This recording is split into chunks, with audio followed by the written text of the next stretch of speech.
ओम नमो भगवते वासुदेवाय। आप सभी को रमा एकादशी की हार्दिक शुभकामनाएं। आज इस वीडियो में आप सुनेंगे रमा एकादशी व्रत कथा और विष्णु जी की आरती। कार्तिक माह के कृष्ण पक्ष की एकादशी तिथि को रमा एकादशी का व्रत मनाया जाता है। इस वर्ष गुरुवार को रमा एकादशी व्रत रखा जाएगा। यह दिन भगवान विष्णु को समर्पित होता है। इस दिन भगवान विष्णु और माता लक्ष्मी की पूजा का विधान है। साथ ही भगवान विष्णु के निमित्त एकादशी का व्रत रखा जाता है। रमा एकादशी पर पूजा के लिए संध्या काल में दीपदान करने से देवी लक्ष्मी अति प्रसन्न होती हैं और उन सुख समृद्धि धन में वृद्धि करती हैं।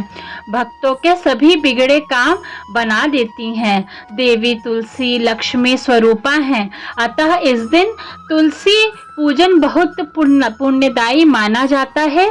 सायं के समय तुलसी के पौधे के पास दीपदान करना चाहिए। हो सके तो केले के वृक्ष में, आंवले के वृक्ष में, बेलपत्र के वृक्ष के नीचे, पीपल के वृक्ष के नीचे भी आप दीपदान कर सकते हैं। पद्म पुराण में उल्लेख है कि जो फल कामधेनु और चिंतामणि से प्राप्त होता है इसके समतुल्य फल रमा एकादशी के व्रत रखने से प्राप्त हो जाता है।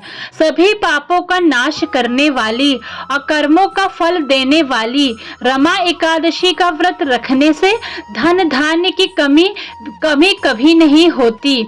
रमा एकादशी पर लक्ष्मी नारायण की पूजा करने से साधक को सभी प्रकार के सांसारिक सुखों की प्राप्ति होती है। आज मैं आपको सुनाने जा रही हूँ रमा एकादशी की बेहद ही दुर्लभ एवं पौराणिक कथा।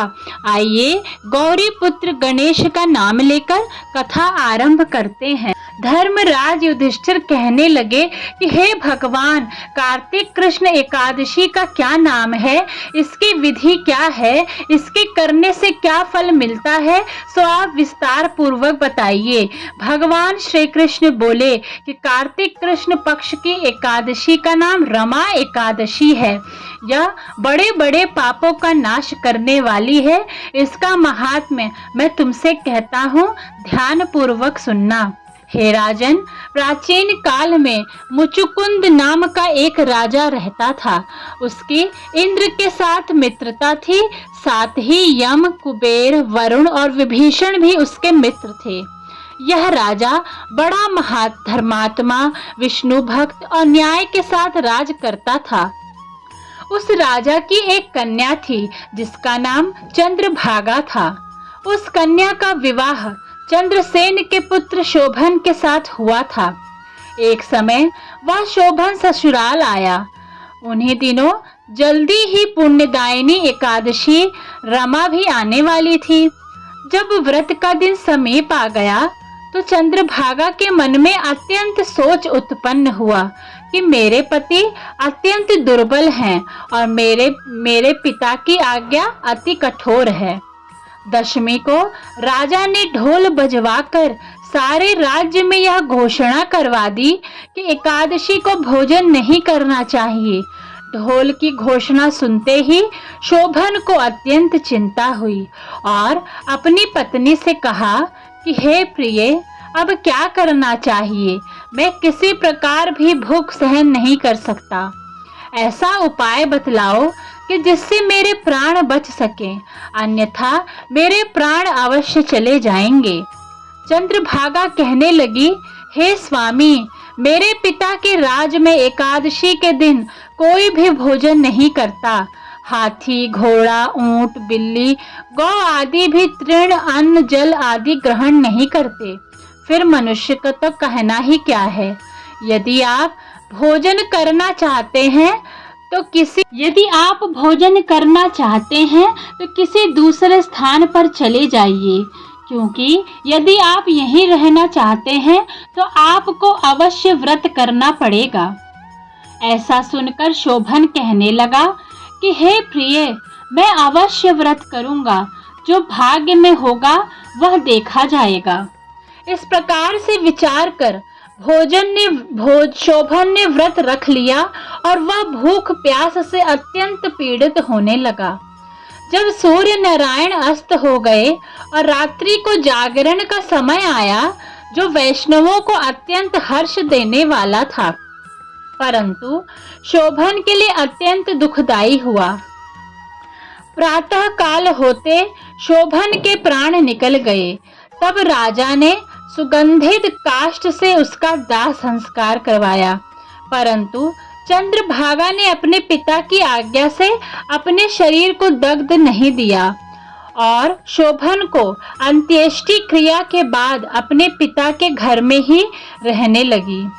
रमा एकादशी के प्रभाव से शोभन को मंद्राचल पर्वत पर धन्य धान्य से युक्त तथा शत्रुओं से रहित एक सुंदर देवपुत्र प्राप्त हुआ। वह अत्यंत सुंदर रत्न और वैदुर्य मणि जटित स्वर्णों के खंभों पर निर्मित अनेक प्रकार के स्फटिक मणियों से सुशोभित भवन में बहुमूल्य वस्त्राभूषणों तथा छत्र व चंवर से विभूषित गंधर्व और अप्सराओं से युक्त सिंहासन पर आरूढ़ ऐसा शोभायमान होता था, मानो दूसरा इंद्र विराजमान हो। एक समय मुचुकुंद नगर में रहने वाले एक सोम शर्मा नामक ब्राह्मण तीर्थ यात्रा करता हुआ घूमता घूमता उधर जा निकला और उसने शोभन को पहचान कर कि यह तो राजा का जमाई शोभन है, उसके निकट गया।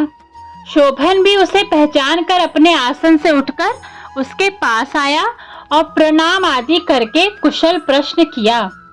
ब्राह्मण ने कहा कि राजा मुचुकुंद और आपकी पत्नी कुशल से हैं, नगर में भी सब प्रकार से कुशल हैं, परंतु हे राजन, हमें आश्चर्य हो रहा है। आप अपना वृतांत कहिए कि ऐसा सुंदर नगर जो न कभी देखा न सुना आपको कैसे प्राप्त हुआ। तब शोभन बोला कि कार्तिक कृष्ण की रमा एकादशी का व्रत करने से मुझे यह नगर प्राप्त हुआ, परंतु यह अस्थिर है। यह स्थिर हो जाए ऐसा उपाय कीजिए।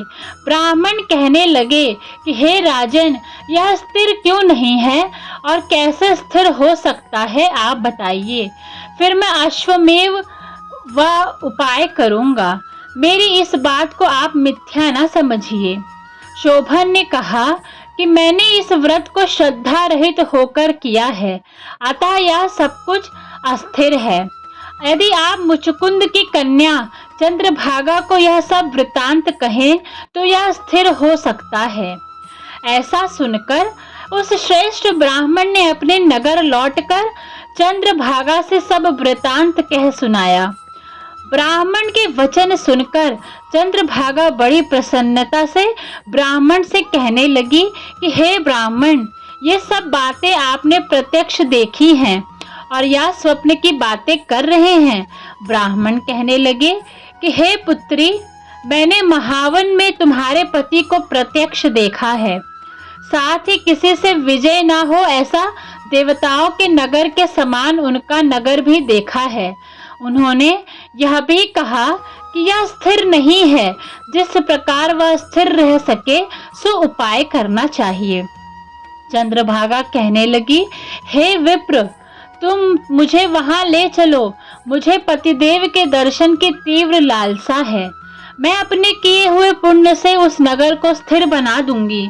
आप ऐसा कार्य कीजिए जिससे उनका हमारा सहयोग हो, क्योंकि वियोगी को मिला देना महान पुण्य का काम होता है। सोम शर्मा यह बात सुनकर चंद्रभागा को लेकर मंद्राचल पर्वत के समीप वामदेव ऋषि के आश्रम पर गया। वामदेव ने सारी बात सुनकर वेद मंत्रों के उच्चारण से चंद्रभागा का अभिषेक कर दिया। तब ऋषि के मंत्र के प्रभाव और एकादशी के व्रत से चंद्रभागा का शरीर दिव्य हो गया और वह दिव्य गति को प्राप्त हुई। इसके बाद बड़ी प्रसन्नता के साथ अपने पति के निकट गई।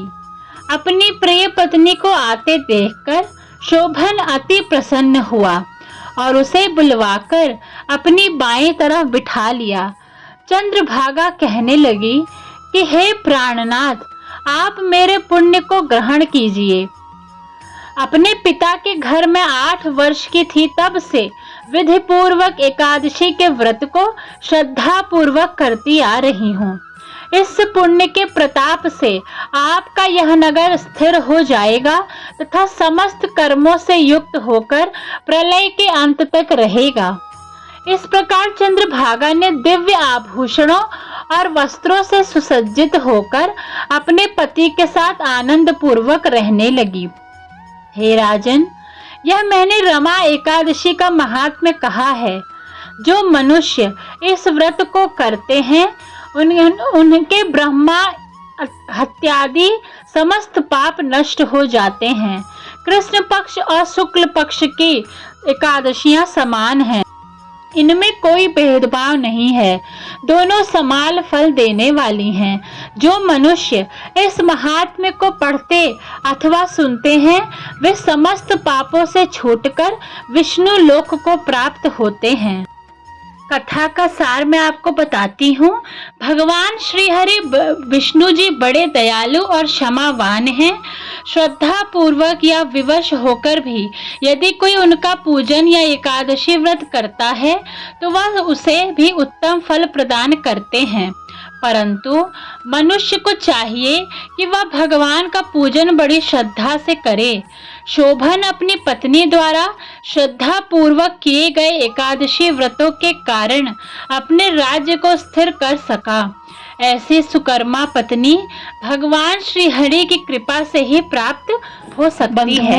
अब मैं जो आपको कथा सुनाने जा रही हूँ वह कथा आप किसी भी एकादशी के दिन सुन सकते हैं। एक बार एक राज्य में एक राजा राज्य करता था। राजा बहुत ही बुद्धिमान और बलशाली था।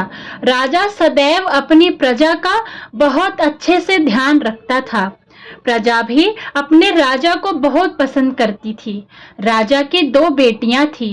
राजा अपनी दोनों बेटियों से बहुत प्रेम करता था। राजा की छोटी बेटी देखने में बहुत सुंदर और आकर्षण वाली थी और राजा की बड़ी बेटी छोटी बेटी के मुकाबले थोड़ा कम सुंदर थी। राजा की छोटी बेटी ग्यारस माता की पूजा किया करती थी और सभी लोग राजा की छोटी बेटी से बहुत प्रेम करते थे और बहुत प्रशंसा किया करते थे। राजा भी अपनी छोटी बेटी को बड़ी बेटी से अधिक प्रेम करता था, जिस कारण बड़ी बेटी को अपनी छोटी बहन से बहुत नफरत होने लगी। राजा की दोनों बेटियां जब बड़ी हो गई तब एक पड़ोस राज्य में रहने वाला राजकुमार राजा की बड़ी बेटी के लिए रिश्ता लेकर आया। लेकिन जैसे ही उस राजकुमार की नजर राजा की छोटी बेटी पर पड़ी तो राजकुमार राजा की छोटी बेटी पर आकर्षण हो गया और उससे पहली नजर में प्रेम कर बैठा। उस राजकुमार ने राजा की बड़ी बेटी के साथ विवाह करने से मना कर दिया और उसने राजा से कहा कि मैं आपकी छोटी बेटी से ही विवाह करना चाहता हूँ।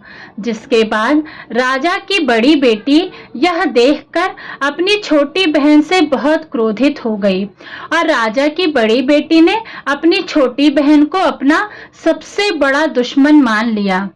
राजा की बड़ी बेटी ने अपनी छोटी बहन से बदला लेने का निर्णय किया, जिसके लिए उसने अपनी छोटी बहन को जान से मारने की योजना बनाई। राजा की बड़ी बेटी ने अपनी छोटी बहन को मारने के लिए सबसे पहले एक लड्डू में जहर मिलाकर अपनी छोटी बहन को दे दिया और उसको लड्डू खाने के लिए कहा। लेकिन लड्डू खाने के बाद भी छोटी बहन को कुछ नहीं हुआ। बड़ी बहन यह देखकर बहुत आश्चर्यचकित हो गई, लेकिन बड़ी बहन ने हार नहीं मानी और उसने उस रात में छोटी बहन के कमरे में जहां सो रही थी एक मटके में सांप रखकर उसे कमरे में छोड़ दिया। लेकिन सांप भी छोटी बहन का कुछ नहीं कर पाया। जिसके बाद बड़ी बहन ने अपनी छोटी बहन से कहा कि चलो हम लोग कुएं में से पानी भरकर लाते हैं। जिसके लिए अपनी छोटी बहन को पानी भरने के बहाने कुएं के पास ले गई और उसने अपनी छोटी बहन को कुएं में धक्का दे दिया। लेकिन छोटी बहन को तब भी कुछ नहीं हुआ, क्योंकि हर बार गायरस माता उसकी रक्षा कर रही थी और उधर बड़ी बहन अपने सारे प्रयासों के बाद असफल ही हो रही थी, जिससे वह बहुत क्रोधित होती जा रही थी। फिर उसने अपनी छोटी बहन के पास जाकर उससे खुद ही पूछा कि मेरी छोटी बहन, तुमको पता है भगवान ने सबकी मृत्यु एक निश्चित समय पर लिखी हुई है और कैसे तुम्हारी मृत्यु होगी, क्या यह तुम जानती हो? तब छोटी बहन ने अपनी बड़ी बहन को बताया कि हाँ, मैं तो जानती हूँ मेरी मृत्यु कैसे होगी। छोटी बहन ने यह सुनकर बड़ी बहन मन ही मन बहुत प्रसन्न होने लगी और उसने अपनी छोटी बहन से कहा कि तो मुझे अपनी मृत्यु का राज बताओ। छोटी बहन ने अपनी बड़ी बहन से कहा कि मेरी मृत्यु तो एक तोते में है, जो तोते के गले में एक हार है उससे मेरी मृत्यु होगी।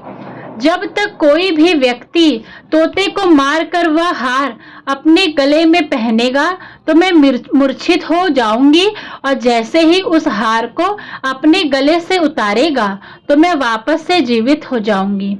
अपनी छोटी बहन की मृत्यु का राज जानकर बड़ी बहन बहुत खुश हो गई और उसने अपनी छोटी बहन के मां को मारने के लिए उसके पालतू तोते को ढूंढना शुरू कर दिया। और छोटी बहन को इस बात का आभास हो गया था कि कोई उसकी जान लेना चाहता है, जिसके लिए वह अपने पिताजी के पास गई और उसने अपने पिताजी से कहा कि पिताजी, मेरी मृत्यु के बाद आप मुझे जलाइएगा मत, बल्कि आप मुझे अपनी पुरानी वाली हवेली में एक पलंग में लिटाकर छोड़ दीजिएगा। अपनी छोटी लड़की की यह बात सुनकर राजा बहुत आश्चर्यचकित हो गए। राजा ने अपनी छोटी बेटी से पूछा, बेटी, तुम यह क्या कह रही हो?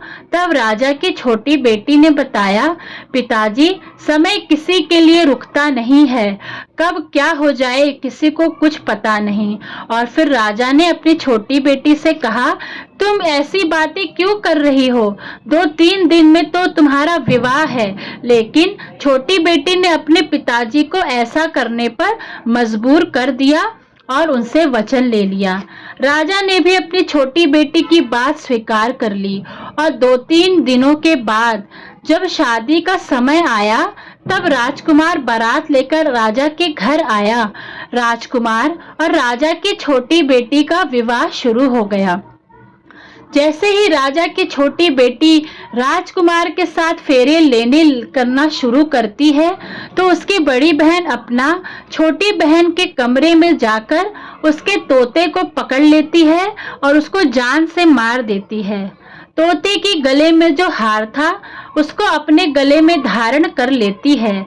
जैसे ही बड़ी बहन उस हार को अपने गले में धारण करती है तो उधर छोटी बहन 3.5 ही फेरे ले पाती है और वहीं पर बेहोश होकर गिर जाती है। जिसके बाद राजा ने बड़े बड़े हकीमों को बुलवाया और अपनी छोटी बेटी का इलाज करने के लिए कहा।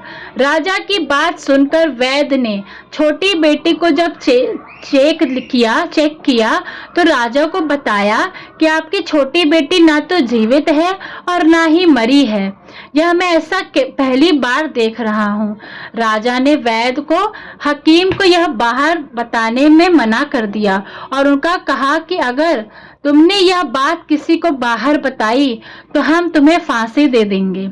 राजा ने अपनी छोटी बेटी को पुराने महल में जाकर एक पलंग में लिटा दिया और वहां पर कुछ सैनिक को तैनात कर दिया। वापस अपने महल पर आ गया। राजा की बड़ी बेटी अपने पिताजी के पास आई और कहने लगी कि पिताजी, अगर यह शादी संपन्न नहीं हुई तो आपकी इज्जत का क्या होगा? आप कहें तो मैं आपकी इज्जत बचाने के लिए राजकुमार से शादी करने के लिए तैयार हूँ। जिसके बाद राजा ने अपनी बड़ी बेटी की बात मान ली और राजा ने बड़ी बेटी को छोटी बेटी के कपड़े पहनाकर मंडप पर भेज दिया। लेकिन राजकुमार यह जान गया कि यह राजा की छोटी बेटी नहीं है, बल्कि यह राजा की बड़ी बेटी है। लेकिन जब राजकुमार ने शादी करने से मना किया तो सभी लोगों ने राजकुमार को विवश करके राजा की बड़ी बेटी से बचे हुए फेरे को संपन्न करा दिया और विवाह करा दिया। जिसके बाद राजकुमार राजा की बेटी को अपने महल में ले गया। राजकुमार राजा की बड़ी बेटी से ना तो बात करता था, ना ही उसको पसंद करता था और ना ही उसके आसपास भटकता था। राजकुमार ने यह फैसला लिया था कि वह अपनी प्रेमिका को ढूंढकर ही रहेगा और यह जानकर ही रहेगा कि उसका साथ ऐसा किसने किया है। एक दिन राजकुमार अपने घोड़े पर सवार होकर राजा के पुराने महल के पास पहुंच गया, जहां पर उसने कुछ सैनिकों को देखा। महल के पास पहुंचकर राजकुमार ने जब महल को ध्यान से देखा तो वह समझ गया कि यह तो हमारे ससुर जी का महल है। तब राजकुमार ने सैनिकों से पूछा, तुम लोग यहाँ क्या कर रहे हो और इस महल के अंदर उस पलंग पर कौन लेटा है? जिसके बाद सैनिकों ने बताया कि यहाँ पर राजा की छोटी बेटी लेटी है। यह सुनकर राजकुमार बहुत प्रसन्न हो गया और तुरंत अपनी प्रेमिका के पास पहुंच गया और उसकी सेवा करने लगा। जैसे ही रात हुई तो राजा की छोटी बेटी उठकर खड़ी हो गई। राजकुमार यह देखकर बहुत खुश हो गया और उसने अपनी प्रेमिका से पूछा कि तुम यहाँ क्या कर रही हो? तुम मेरे साथ मेरे घर चलो। राजा की छोटी बेटी ने राजकुमार को सारी बातें बता दी कि मेरी जान एक तोते में बसी थी और मैंने यह सब बात सिर्फ अपनी बड़ी बहन को बताया था और मुझे पता है कि उसने ही मुझे मारने का प्रयास किया है। उसके पास एक हार है जिसको वह सुबह पहन लेती है और रात को उतार देती है। जब तक वह हार को पहने रहती है तब तक मैं मूर्छित रहती हूँ और जैसे ही वह हार को उतार देती है मैं जीवित हो जाती हूँ और जब तक मेरी बड़ी बहन के पास वह हार है तब तक मैं ऐसे ही जीवित और मूर्छित होती रहूंगी। अगर मेरी बड़ी बहन के पास जो हार है वह मेरे हाथ में लग जाए तो मैं हमेशा के लिए जीवित हो जाऊंगी। राजकुमार यह बात सुनकर राजा की छोटी बेटी के पास रहने का निर्णय ले लिया और उसने अपने बचे हुए सारे फेरे उस पलंग में लेटी राजकुमार की छोटी बेटी के साथ ले लिए और अपना विवाह पूर्ण किया, वहीं पर रहने लगा। देखते ही देखते कुछ समय में राजा की छोटी बेटी और राजकुमार की पत्नी पेट से हो गई। एक दिन राजकुमार को किसी काम से बाहर जाना पड़ा। तब छोटी बहन के पेट में बहुत तेज दर्द होने लगा, जिसके बाद उसने ग्यारस माता का आह्वान किया। जिसके बाद वहां पर ग्यारस माता प्रकट हुई और उन्होंने अपनी भक्ति के दर्द को दूर कर दिया और एक पुत्र की प्राप्ति करवाई। वहीं पर अचानक राजकुमार भी आ गया। राजकुमार ने ग्यारस माता को देखा तो वह आश्चर्यचकित हो गया। उसने तुरंत माता को प्रणाम किया। ग्यारस माता ने राजकुमार से कहा कि जब तुम्हारा 5 वर्ष का हो जाए तो तुम अपनी पत्नी का हार आकर उसके गले में डाल देना। और देखते ही देखते राजकुमार और राजा की छोटी बेटी का पुत्र 5 वर्ष का हो गया। तो राजकुमार अपने बेटे से कहता है कि बेटा, मैं कुछ काम से बाहर जा रहा हूँ, तुम अपनी माता का ध्यान रखना, और वहां से चला जाता है।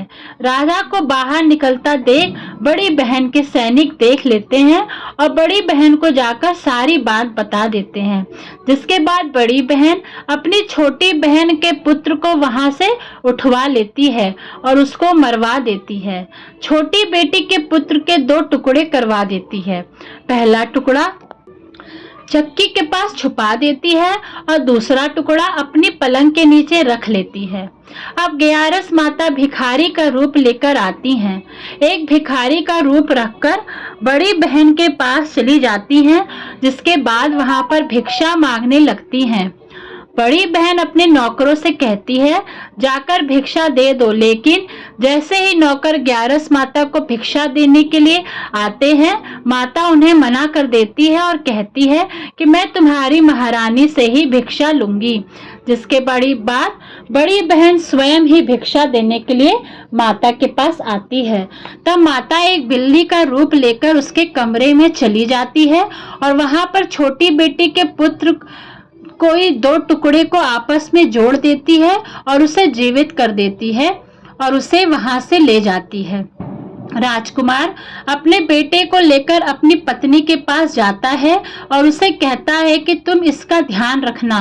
अगर तुम इस बच्चे का अच्छे से ध्यान रखोगी तो मैं तुमसे बात करूंगा। एक दिन राजकुमार अपने बच्चे से कहता है कि तुम मम्मी के से उनके गले का हार मांग लो। जिसके बाद राजकुमार का लड़का अपनी मम्मी के पास जाता है और कहता है, मम्मी मुझे तुम्हारा हार चाहिए जो तुमने गले में पहन रखा है। यह सुनकर पहले तो बड़ी बहन बहुत क्रोधित होती है, पर उसको यह याद आता है कि राजकुमार ने कहा था कि अगर मैं इस बच्चे को ध्यान अच्छे से रखूंगी तो मुझसे बात करेंगे, जिसके कारण वह हार को उस बच्चे को दे देती है और वह तुरंत हार को ले जाकर अपने पिताजी को दे देता है। तभी राजकुमार अपने बेटे को लेकर वहां से जाने लगता है और अपनी पत्नी से कहता है कि तुम हमारे लिए खाना बनाकर रखना, मैं शाम को आकर तुम्हारे साथ खाऊंगा। और वह अपने बेटे को लेकर वहां से चला जाता है। जिसके बाद वह राजा के पास जाता है और उनको सारी बातें बता देता है। राजा अपनी बड़ी बेटी की यह करतूत सुनकर बहुत क्रोधित होते हैं और अपनी परवरिश पर ही दोष देने लगते हैं। राजकुमार को अपनी छोटी बेटी के साथ रहने के लिए आदेश देते हैं। ओम जय जगदीश हरे, स्वामी जय जगदीश हरे।